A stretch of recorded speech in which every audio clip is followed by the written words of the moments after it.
dear students, I hope you all must have enjoyed an ample amount of time post lockdown. हमारा result बड़े आराम से आया. I hope सभी का रिजल्ट बहुत अच्छा भी आया होगा.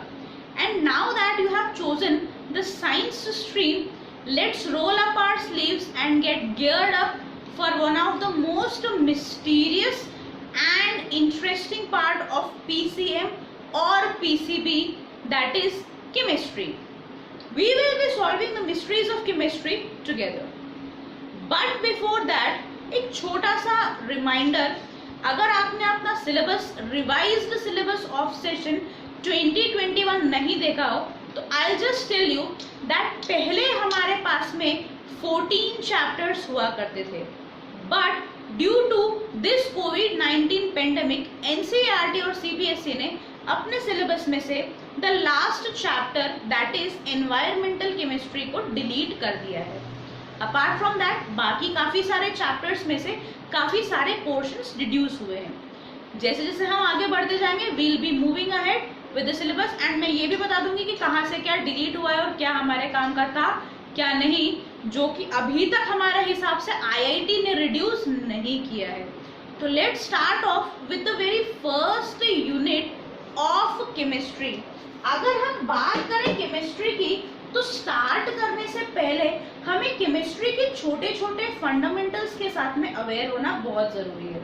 इसी को ध्यान में रखते हुए CBSE ने अपना करिकुलम डिजाइन इस तरह से किया है कि जब आप क्लास 11th में PCM या PCB लेते हैं तो वेरी फर्स्ट चैप्टर जो हमें दिया जाता है is some basic concepts of chemistry. Some basic concepts of chemistry में सबसे पहले आती है डेफिनेशन की केमिस्ट्री चीज क्या होती है. केमिस्ट्री अगर हम देखें it is basically that branch of science which deals with the study, mechanism, parts, thermodynamical and mechanical study of any reaction. किसी भी रिएक्शन के थर्मोडायनामिकल एस्पेक्ट मतलब कितनी एनर्जी आ रही है, कितनी एनर्जी इन्वॉल्व हो रही है, कितनी एनर्जी रिलीज हो रही है. एक्सोथर्मिक, एंडोथर्मिक जो हम लोगों ने क्लास 10th में पढ़ा है. मैकेनिज्म, किस तरह से रिएक्शन प्रोसीड हो रही है. रिएक्टेंट से प्रोडक्ट तो बनाना है लेकिन बनाने का तरीका क्या होगा, किस तरह से कोई सबस्ट्रेट आके किसी रिएक्टेंट पर अटैक करेगा, उससे अटैच होगा. This is basically chemistry. Chemistry काफी सारा वाइड वेराइटी ऑफ स्कोप रखता है हमारे डे टू डे लाइफ में भी. दैट इज अगर हम बात करें, अगर मैं बहुत नॉर्मल भाषा में किसी से कह दूं कि कंप्यूटर जो है वो बालू रेत का बना है तो एक सेकेंड के लिए कोई बिलीव नहीं करेगा. But if we say that those silicon chips which are there in the computer, वो सिलिकॉन चिप्स सिलिका से आती हैं and that silica is obtained from the बालू रेती, तब सामने वाले को जरूर इस बात पे एग्री करना पड़ेगा कि बालू रेत से ही हमारा कंप्यूटर बना है, because the microchips there are made up of silicon. Let's just move with the first topic जो आप लोग ऑलरेडी क्लास 9th में पढ़ के आए हैं, and that is nothing but one of the most disturbing topics जो आप लोगों ने क्लास 9th में पढ़ा था. That is the mole concept. कुछ बच्चों को मोल कंसेप्ट बड़ा अच्छा लगता है, those who are good in numbers. अगर समझ में आता है तो मोल कंसेप्ट हमारे लिए बहुत सिंपल है, बट अगर समझ में ना आए तो मोल कंसेप्ट हमारे लिए एक नाइटमेयर का काम करता है. अब मोल कंसेप्ट का मतलब क्या? मोल कंसेप्ट बेसिकली एक क्वांटिटेटिव मेजर है. क्वांटिटेटिव मतलब किसी भी चीज को वे करने का, किसी भी चीज को नंबर के साथ इनकॉर्पोरेट करने का एक छोटा सा कंसेप्ट है. इस कंसेप्ट में आप लोगों ने एक नंबर पढ़ा होगा जिसे हम Na से डिनोट करते हैं 11th क्लास में आके, या हमने 9th में भी डिनोट किया है. That is the Avogadro's number. Okay, this is basically the Avogadro number. और इस नंबर को डिनोट किया जाता है 6.022 into 10 raised to the power 23. Atoms लगाना हो एटम्स लगा दीजिए, मॉलिक्यूल लगाना हो मॉलिक्यूल लगा दीजिए, आयन लगाना हो आयन लगा दीजिए। इन शॉर्ट इतने पार्टिकल्स। अब ये चीज क्या है भाई? जब हम एक डजन की बात करते हैं, बचपन से सुनते हैं एक डजन केले, एक डजन केले, एक डजन का मतलब 12। That is dozen equates to a number that is 12। Likewise Avogadro number denotes or resembles to a quantity that is equal to 6.022 into 10 raised to the power 23। अगर किसी ने हमें 1 मोल एटम कहा है, मतलब उस 1 मोल एटम में कितने एटम्स होंगे? 6.022 into 10 to the power 23। किसी ने हमें एक दर्जन सेवफल बोला है तो भी 12 ही आएंगे। एक दर्जन संतरे बोला है तो भी 12 आएंगे। एक दर्जन बनाना कहा है तब भी 12 आएंगे। मतलब 1 मोल एटम मतलब 6.023 to 10 की पावर 23 एटम्स। 1 मोल मॉलिक्यूल्स मतलब 6.023 to 10 की power 23 molecules. 1 mole ions that is 6.022 into 10 की पावर 23 आयंस। फॉर एग्जाम्पल अगर मैं कह दूं कि मेरे पास है 1 मोल ऑफ कार्बन एटम, मतलब मेरे पास कितने एटम्स हैं कार्बन के? मेरे पास हैं 6.022 into 10 to the power 23 atoms of carbon. किसी ने अगर मुझसे कह दिया कि आई have 1 mole of carbon dioxide gas, तो मेरे पास कितने मॉलिक्यूल्स होंगे? क्योंकि CO2 एक मॉलिक्यूल है, इसीलिए 6.022 into 10 raised to the power 23 molecules होंगे। ठीक है, अब बात कर लेते हैं, नंबर की बात की है तो कुछ ना कुछ वजन भी होना चाहिए। अगर हम एक डजन की बात करते हैं तो एक डजन का नंबर तो फिक्स है, 12 ही होगा हमेशा। लेकिन क्या एक डजन का वेट फिक्स है? And the answer is no. क्योंकि अगर मैं एक डजन आम की बात करूंगी, depending upon the size of mango उसका वेट डिसाइड होगा। अगर मैं एक दर्जन केले की बात करूंगी तो depending upon the size of the banana उसका मास डिसाइड होगा। सिमिलरली जब मैं 1 मोल के मास की बात करती हूँ तो डिपेंडिंग अपॉन द एटम और मॉलिक्यूल उसका मास डिसाइड होगा। दैट इज, इसके लिए हमें 2 छोटी छोटी चीजों के बारे में पता करना पड़ेगा, and that is the gram atomic mass and the gram molecular मास। अब ग्राम एटॉमिक मास और ग्राम मॉलिक्यूलर मास क्या? आप लोगों ने क्लास 9th में एक चीज पढ़ी होगी कि the mass of one atom that is the sum of the number of protons and neutrons gives the mass of that particular atom. तो हमारे पास कुछ एंटिटीज हैं, हाइड्रोजन का एटॉमिक मास 1 है, ऑक्सीजन का 16 है, कार्बन का 12 है। ये क्या है? इनके एटॉमिक मासेस। इन्हीं एटॉमिक मासेस को डिनोट करने के लिए एक यूनिट होती है, एटॉमिक मास यूनिट, जिसे U से डिनोट किया जाता है। जब किसी भी एटम के मास को हम ग्राम्स में एक्सप्रेस करेंगे, it is known as the gram atomic mass. कोई मल्टीप्लिकेशन, कोई डिवीजन, कोई एडिशन, सब्सट्रैक्शन, एक्सपोनेंशियल पावर कुछ भी नहीं है। सिर्फ इस U की जगह पर हम लिख देंगे अब ग्राम्स। क्यों? क्योंकि हमने उसे ग्राम्स में रिप्रेजेंट किया है। सिमिलरली अगर मैं मॉलिक्यूलर मास की बात करती हूँ, किसी भी एक मॉलिक्यूल के कॉन्स्टिट्यूएंट एटम्स का सम अप मास जो होगा will be its molecular mass. Bestest and the simplest example H2O। Hydrogen का एटॉमिक मास होता है 1, क्योंकि मेरे पास 2 एटम्स है इसलिए it is multiplied by 2, plus oxygen का एटॉमिक मास होता है 16।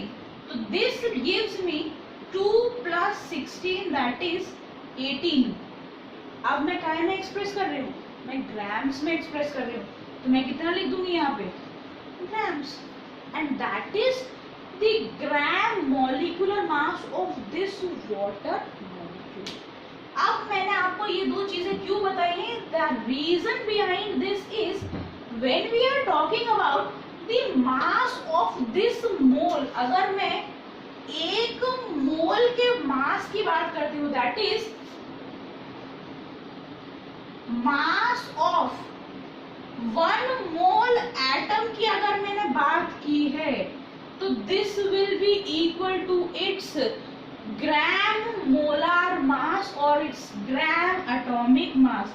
It will be equal to the mass of atom expressed in moles. अब अगर मैं मोल्स की बात करूं तो वो क्या होता है, मोल्स अगर आपने याद हो तो आपने क्लास 9th में निकाला था, given mass upon molecular mass, ठीक है। तो यहाँ पर मास ऑफ द एटम कौन सा, ग्राम एटॉमिक मास ऑफ एटम। अगर मैं मॉलिक्यूल की बात करूंगी तो it will be the gram molecular mass of that particular molecule. कैसे, इसका एक एग्जांपल देख लेते हैं। इफ आई से आई have 1 mole of nitrogen atom, तो इसका मास कितना होगा, नाइट्रोजन का एटॉमिक मास होता है 14, तो यहाँ पर 1 मोल ऑफ नाइट्रोजन एटम्स का मास कितना होगा, this will B 14 grams। Now if I talk about I have 1 mole of oxygen gas, oxygen gas को रिप्रेजेंट किया जाता है O2 से, तो इसका मास कितना हो जाएगा, 16 into 2, that is it will B 32 grams। Okay, तो अगर हम मोल का डिटर्मिनेशन करें मास के टर्म्स में, तो अगर हम किसी एटम के 1 मोल की बात करें तो उसका मास होगा उसके ग्राम एटॉमिक मास के बराबर। अगर हम मॉलिक्यूल के 1 मोल की बात करें तो उसका मास होगा उसके ग्राम मॉलिक्यूलर मास के बराबर। दैट इज, अगर मैं इस पर्टिकुलर चीज को समराइज कर दूं एक सिंगल लाइन में आप सभी लोगों के लिए, तो that mole concept would be if I have 1 mole. अब अगर मैं बात कर दूं 1 मोल ऑफ एटम की to be the first one, तो उसका मास कितना होगा, mass will be its gram atomic mass, and उसी 1 मोल में नंबर कितना होगा। अगर मैं यहां बात करूं एटम की, ये मेरे लिए है क्रीडेंशियल मास का, नंबर की बात की तो 6.022 इंटू 10⁻23 एटम्स है, तो यहाँ पे कितना लग जाएगा, एटम लग जाएगा। सेम अगर मैं बात करूं यहाँ पर एक मॉलिक्यूल की, 1 मोल मॉलिक्यूल का मास कितना होगा, it will be equal to its gram molecular mass. Number क्या रहेगा, सेम रहेगा, यहाँ पर इतने मॉलिक्यूल्स हो जाएंगे। अब एक छोटा सा एग्जांपल देख लेते हैं जिसमें दोनों टर्मिनोलॉजीज हमारे पास में क्लियर हो जाएंगी। Suppose I have 1 mole of CO2 gas, तो इसका मास कितना होगा, इसका मास होगा, इसे यहां लिख देते हैं बिकॉज एक नॉर्मलाइज्ड स्टेटमेंट आएगा, मास will B C plus O2 is 44, it is 44 grams, and number कितना होगा, it will be 6.022 into 10⁻23 molecules. That means 44 grams of CO2 contain 6.022 into 10⁻23 molecules of CO2 gas. अब हमने ये मोल कंसेप्ट पढ़ा क्यों, ये तो हम ऑलरेडी 9th क्लास में पढ़ चुके हैं। हमने ये पढ़ा इसलिए बिकॉज 11th क्लास में हम कुछ सॉल्यूशंस प्रिपेयर करेंगे, 12th क्लास में हम कुछ सॉल्यूशंस प्रिपेयर करेंगे। तो अब हमें यूज करना है मोल इन टर्म्स ऑफ सॉल्यूशन। अब हमें सॉल्यूशंस बनाने हैं और इसके लिए मैं सबसे पहले जो टर्म कोट कर रही हूं दैट इज मोलैरिटी एंड इसे डिनोट किया जाता है कैपिटल M से। Okay, and this molarity says that, अब मोलैरिटी होती क्या है? मोलैरिटी का मतलब है एक मोल ऑफ सॉल्यूट। क्योंकि हम सॉल्यूशन बना रहे हैं इसीलिए हम दो टर्म्स को बार बार यूज करेंगे, solute solvent, solute solvent. Solute मतलब the minor component of solution and solvent that is the major component of the solution. जिसे डिसॉल्व किया गया है इस सॉल्यूट, जिसमें डिसॉल्व किया गया है इस सॉल्वेंट, मिलकर क्या बना है? सॉल्यूशन। तो when 1 mole of solute is dissolved in 1 liter of solution, it is known as 1 molar solution. That is, molarity of a solution means number of moles of solute dissolved in 1 liter of solution. Formula बनेगा volume in liters. अब एक छोटा सा conversion बता देती हूँ, that is 1 liter is equal to 1 dm cube, that is the decimeter cube. तो यहाँ पर वॉल्यूम काय में हो सकता है और dm cube, that is the formula says that number of moles of solute, solute के कितने मोल्स डिसॉल्व हुए हैं 1 लीटर सॉल्यूशन में, इज द मोलैरिटी। और ये मोल्स निकालने के लिए क्लास 9th में हमने फॉर्मूला पढ़ा है, अभी भी देखा। किसी के भी मोल्स कैलकुलेट किए जाते हैं, दैट इज किसी भी चीज के number of moles are calculated by given mass, जो भी मास दिया हो, अपॉन द मॉलिक्यूलर मास, या कहीं कहीं आप इसे मोलार मास लिखा भी देखेंगे। Molar mass is nothing else but the molecular mass expressed in terms of moles. सिर्फ इतना सा फर्क आएगा कि अगर मॉलिक्यूलर मास है तो यूनिट लिखी होगी ग्राम, अगर मोलार मास है तो यूनिट लिखी होगी ग्राम पर मोल। ओके, तो this is about the first term that is molarity. इसके आगे जब हम पढ़ेंगे we will be studying about molality, normality and the stoichiometry, which would be the composition of the very first chapter, that is some basic concepts of chemistry. अगले lecture के पहले stay home, stay safe, good day everyone.